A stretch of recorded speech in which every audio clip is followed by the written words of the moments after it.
science delusion is the belief that science already understands the nature of reality in principle, leaving only the details to be filled in. This is a very widespread belief in our society. It's the kind of belief system of people who say, I don't believe in God, I believe in science. It's a belief system which has now been spread to the entire world.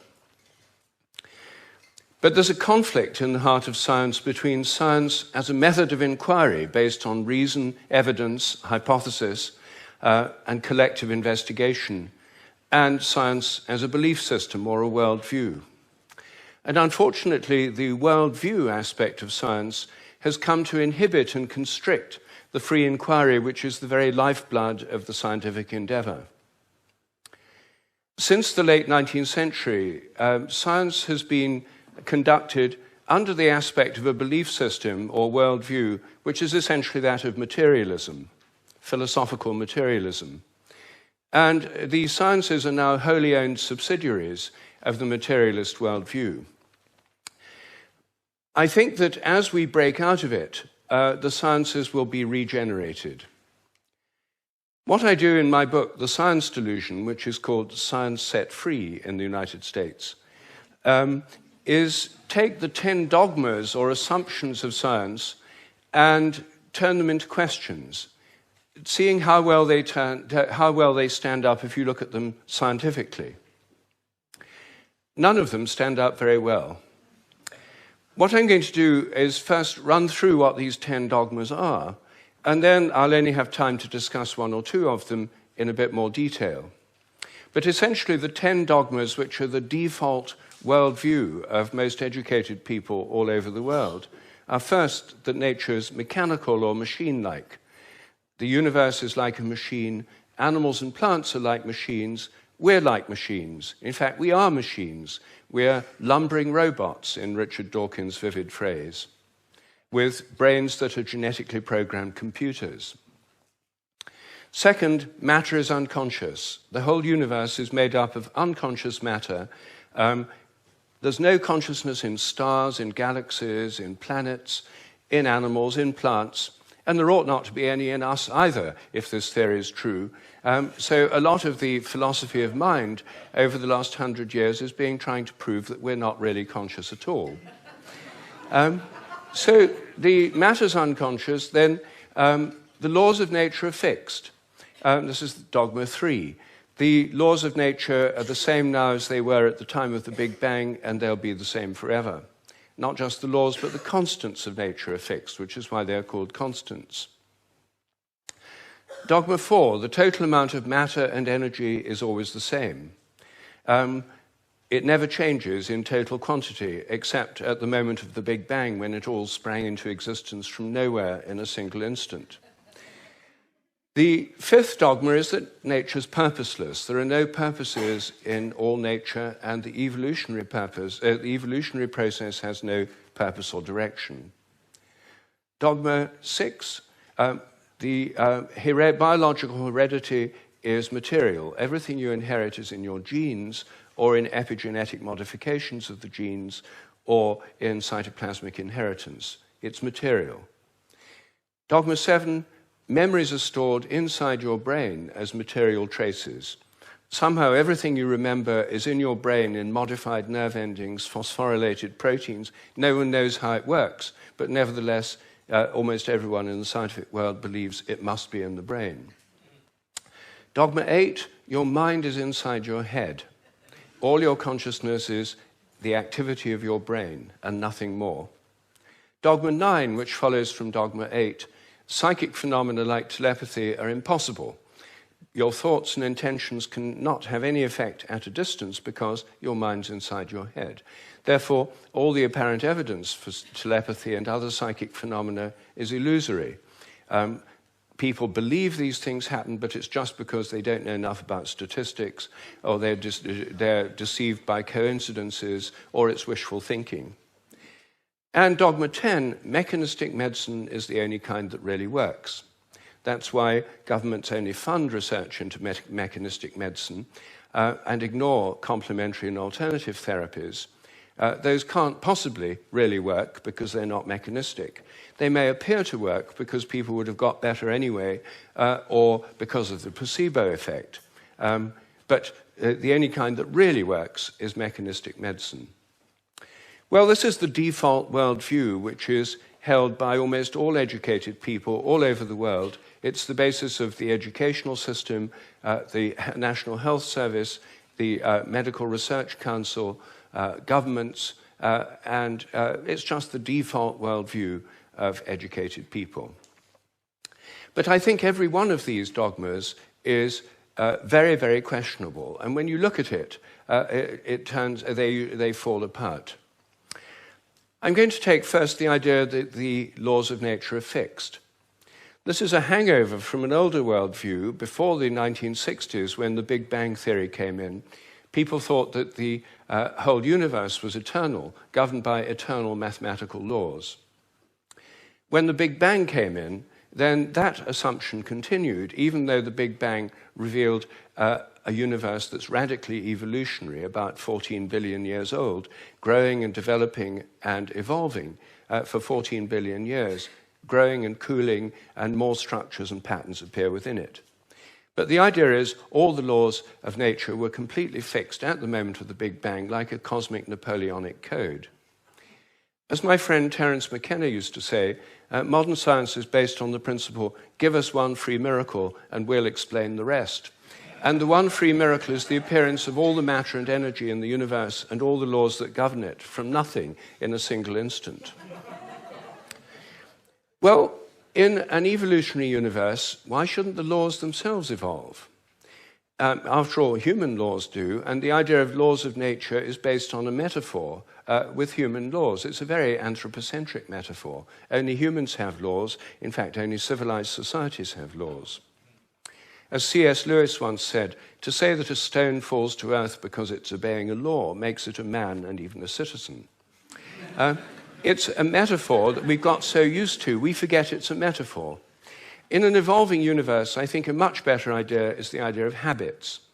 I think the habits of nature evolve. The regularities of nature are essentially habitual.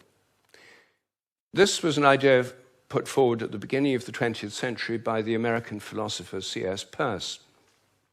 And it's an idea which various other philosophers have entertained, and it's one which I myself have developed into a scientific hypothesis, the hypothesis of morphic resonance, which is the basis of these evolving habits. According to this hypothesis, everything in nature has a kind of collective memory. Resonance occurs on the basis of similarity. As a young giraffe embryo grows in its mother's womb, it tunes in to the morphic resonance of previous giraffes. It draws on that collective memory. It grows like a giraffe and it behaves like a giraffe because it's drawing on this collective memory.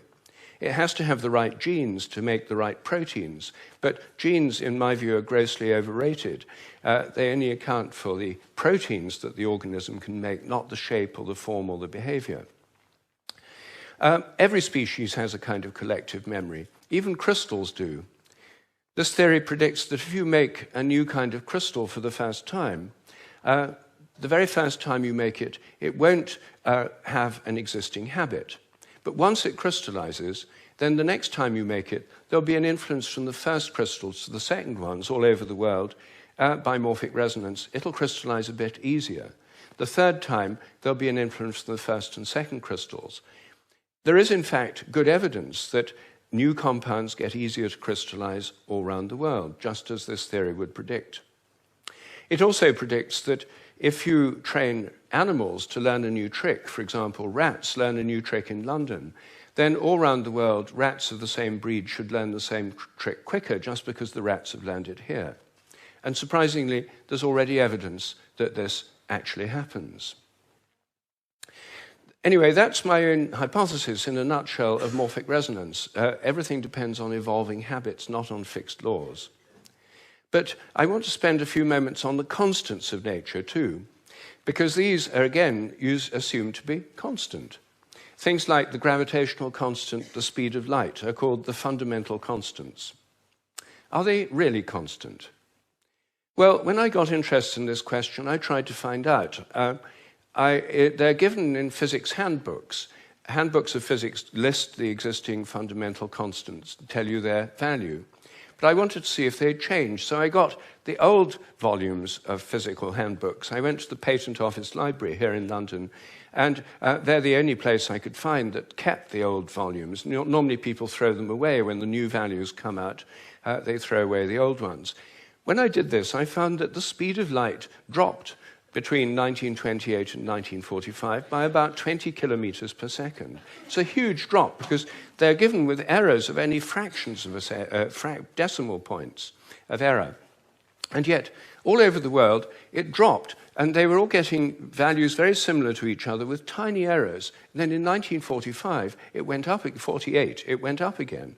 And then people started getting very similar values again.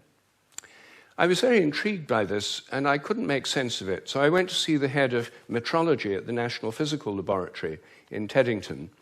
Metrology is the science in which people measure constants. And I asked him about this. I said, what do you make of this drop in the speed of light between 1928 and 1945? And he said, oh dear, he said, you've uncovered the most embarrassing episode in the history of our science. So I said, well, could the speed of light have actually dropped? And that would have amazing implications if so. He said, no, of course it couldn't have actually dropped. It's a constant. So, well then how do you explain the fact everyone was finding it going much slower during that period? Is it because they were fudging their results to get what they thought other people should be getting, and the whole thing was just produced in the minds of physicists? We don't like to use the word fudge. I said, well, what do you prefer? He said, well, we prefer to call it intellectual phase locking.